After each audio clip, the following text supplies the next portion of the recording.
Alrighty, welcome back to my channel, Maybe Between the Pages. My name is Taylor, and today we're going to be doing the very long overdue, okay, I'm late, but the most disappointing or the worst books from 2023.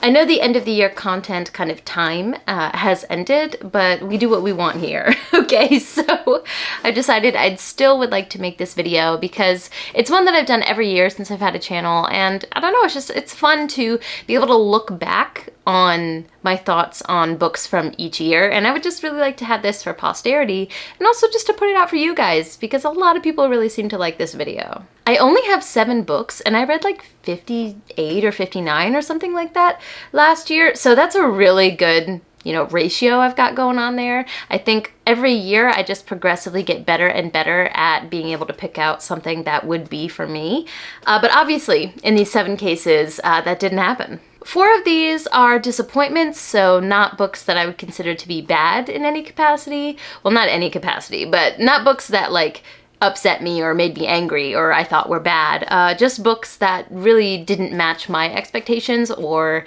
had something that didn't work for me. And then 3 of these I hated. There's really no other word for it.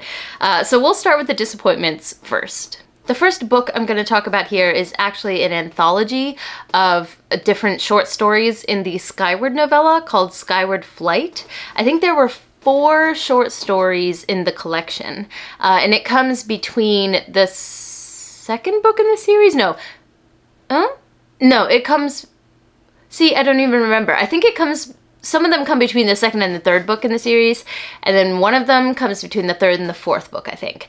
I have not yet read the third or the fourth book in that series. I really enjoyed the first one. I remember the reading experience of that so well. It just surprised me with how much I liked it. A YA sci-fi I didn't think would be that fun for me, but it was a blast, and I read that in like almost one sitting, I think, in one night. I couldn't put it down. And then the second book was good, but didn't blow me away. And then after that, my interest just kind of slowly started to wane. So I think in order to kind of hopefully ramp myself back up and read the rest of the series, I picked up the novellas via audiobook, and they were just okay, I guess. None of them blew me away. The world building was really interesting. I remember that in each novella we go to or short story, I guess, not novellas, but in each short story we go to a different world, and there is different character building that takes place on those worlds, and Sanderson really excels at making really unique, interesting settings for his stories, so I remember really liking that, but if you'll notice the words I'm using, I remember that, but there's a lot that I don't remember because they just didn't stick out. They were just mid for me, and with how much I liked the first book, I was hoping that these would kind of pull me back in. Unfortunately, they didn't really, so I haven't read, I don't remember the name of the third book, actually. I own it because I wanted the UK covers, so I bought it, but I have not bought the fourth book, which I think is Defiant. So the series is now complete, and it's not something that I don't want to finish, like I'm actively avoiding. It's just really not high on the TBR, and we all know how long our TBR lists are, so we'll see. We'll see. But yeah, those novellas were a bit of a disappointment. The next one is The Conductors. This one I had my eye on kind of peripherally for a while because the cover was really striking and I was always drawn to it. And I don't remember what the catalyst was that made me finally say, okay, I'm gonna pick this up now. But I decided to go for it. And I went in pretty blind. And I really like the concept of this story, and I like the setting. I think the author was very good at evoking a feeling, a vibe, if you will. But the story itself was a murder mystery set in a wider world with star magic, I guess. But that's kind of the problem for me, is that I can't tell you much more than that. I felt like the world building, especially the magic building here, was really stunted. I couldn't sink my teeth into really any particular aspect of it, and I feel like the magic system really fell into the trap of solving all of the characters' problems.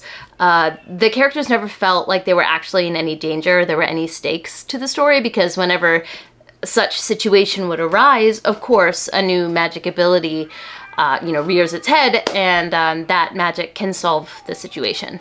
And I still didn't understand the magic, but I think I was supposed to. Like, I don't think it was supposed to be this like nebulous thing. I think we were supposed to have a grasp on how it works and some of the rules, and I just didn't. It could be that I consumed this via audiobook, so maybe it's better as a physical read. But for me personally, this was just really disappointing because I had high hopes for a system based in magic, and I really enjoy murder mysteries as well. I'm a Sherlock Holmes lover. Murder at Spindle Manor is another book that I wouldn't shut up about once I read it last year, because it's a really great murder mystery. So this has a lot of things that I like. The execution just didn't work for me. The next one is Light from Uncommon Stars. This ended up being a DNF, and I do not rate my DNFs, but I did want to mention it here because I had really high hopes for this. I don't really know why. Actually, because I didn't really know anything about it going into it. I think I just heard kind of from the ether in general this nebulous idea that it was a good book and a lot of people enjoyed it. And I picked it up also because of the cover. The cover's absolutely beautiful. And I don't know, I think it just had this like generalized good expectation or high expectation for it. And it just, I got, oh God, I think I got like 15% into the book, and I just DNF'd it because nothing was grabbing me. I could not focus on reading for the life of me, and I was never feeling a draw to pick it up. So I just put it down. I don't know if I'm ever gonna pick it back up again. Maybe I'll give it a shot at some point in the future now that I kind of know what the vibe of it is, if that mood strikes. But yeah, it just, I don't know, something about it just didn't work for me. Now this next one I very well may continue, and that is Hunter x Hunter. Hayato really wanted me to read this manga because of the magic system. He says I'm gonna love it, and I don't doubt that because he knows me really well. But in the first installment, there is no magic system to speak of yet, and it's very like young shonen vibes. So the main character just finds out that like his whole family life is a lie, and you know, basically his entire life is not what it appears to be, and he's like, oh, that's fine. I'll roll with that. Now let's go on an adventure. And like, I get that this was initially written as a weekly kind of installment, so you have to grab your readers quickly, you have to keep their attention, so the rise and the fall of action is very different, structured very differently in manga that's released in this like serialized manner. So while I understand that, it doesn't mean that it works for me all the time, and I didn't give a shit about any of the characters. When they were in peril, again, very much like the conductors, I didn't, well, I guess not like the conductors, because I feel like that was just like a writing issue why I didn't care. But I don't think you're really supposed to care this early on, and it just didn't fit my style of world building that I enjoy at this point in my life. But I did really enjoy the art style. I think this mangaka is extremely talented, and then adding to that Hayato's endorsement for the later aspects of this series, I think that I will continue at some point, but I'll probably get it like secondhand from a book off here. Actually, you know what? I think I did get the second volume. I got it for like $1 from a book off here. Yeah, I did. And I plan to read it at some point. I just haven't gotten back into it yet. So while this isn't like a DNF and I'm not gonna pick it up again, the first installment was definitely a disappointment. Now let's get to the books that I actively did not like. This first one is from the group of SPIFBO finalists last year, Mysterious Ways. Now let me start by saying this became a SPIFBO finalist, which means that it beat out a lot of other books in the competition to even get to that point. And then from the finalists, there were a lot of people even within my my particular team that enjoyed it way, way more than I did. So as with everything, all reading is subjective, but this book and I matched 0% of the time. None of this book worked for me. I think I've like erased a lot of the details from the book because I was so frustrated reading it. The characters didn't work, the world building didn't work. I was not a fan of the writing style either. There were a couple sentences, more than a couple sentences, where I was like, that was a choice to word it that way. Nothing about this book and I worked. Like I said, I think I've erased a lot of the details from my mind, but best believe if this was not a book that I was reading for the competition in order to put my thoughts out there, I would not have finished it. Definitely would have been a DNF. Okay, these last two though, I remember and kind of wish that I didn't. These are the last 2 books in the Vampire Academy series. I loved the first 4 books in the series. It was trashy, like late 90s, early 2000s, vampire YA goodness. It was all of the tropes done so well. Age gap romance, but done with like a conscience in mind. I was just so impressed by the way Mead handled all of the different aspects of that genre and spun some of the tropes on their head or used them in a unique way. I also thought that the main female friendship in these books was shown in such a beautiful and wholesome way. I loved it. And then I read the last 2 books in the series and I was like, what the fuck is happening here? Did Mead get a ghostwriter that had a different idea in mind? Because character assassination was performed on every single character, but the worst was the main character that we kind of followed throughout the series, Rose.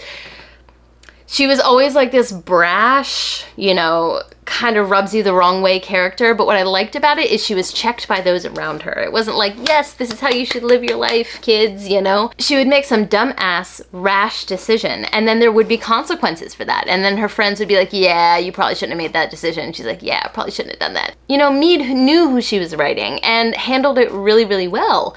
But then, in the last 2 books of the series, she just let her go wild.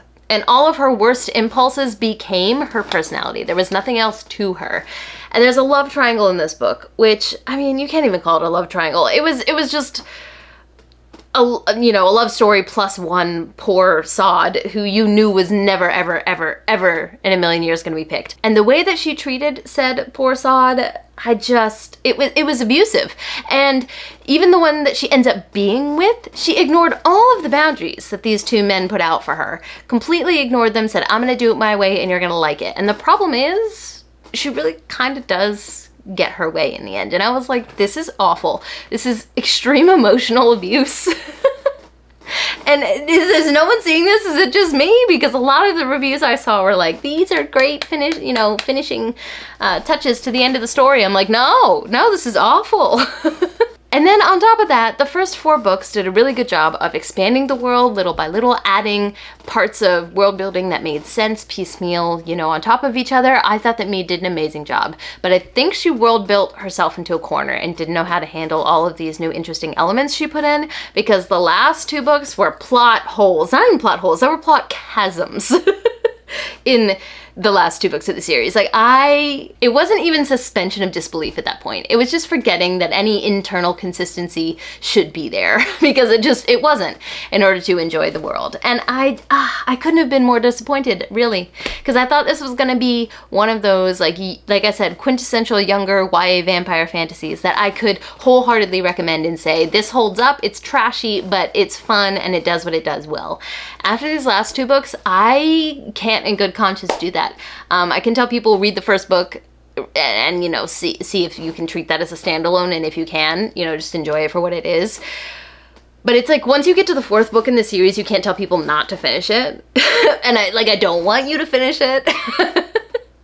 It's just, I hate them. I hate them so much. And then on top of all of this, the cherry on top was that I was reading these when I was in the hospital going through a lot, before giving birth to my daughter. There was just a lot of pain involved, and I just wanted to not be there. And I was hoping these books would take me somewhere else that I would enjoy. Instead, they took me somewhere else that I hated.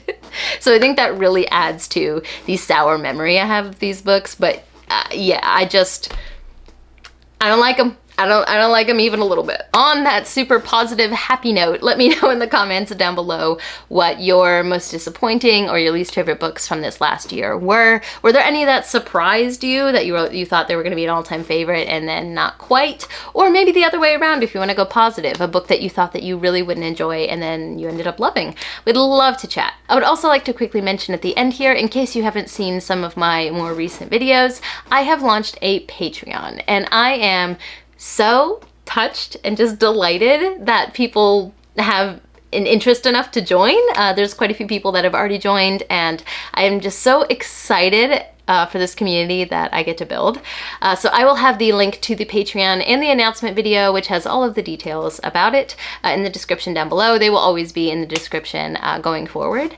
But we would love to have you if you decide that's something you'd like to do. Don't forget to like, subscribe, and click that bell. I'd love to have you as part of this community, and I appreciate it. But for now, I'm gonna head out. Ciao!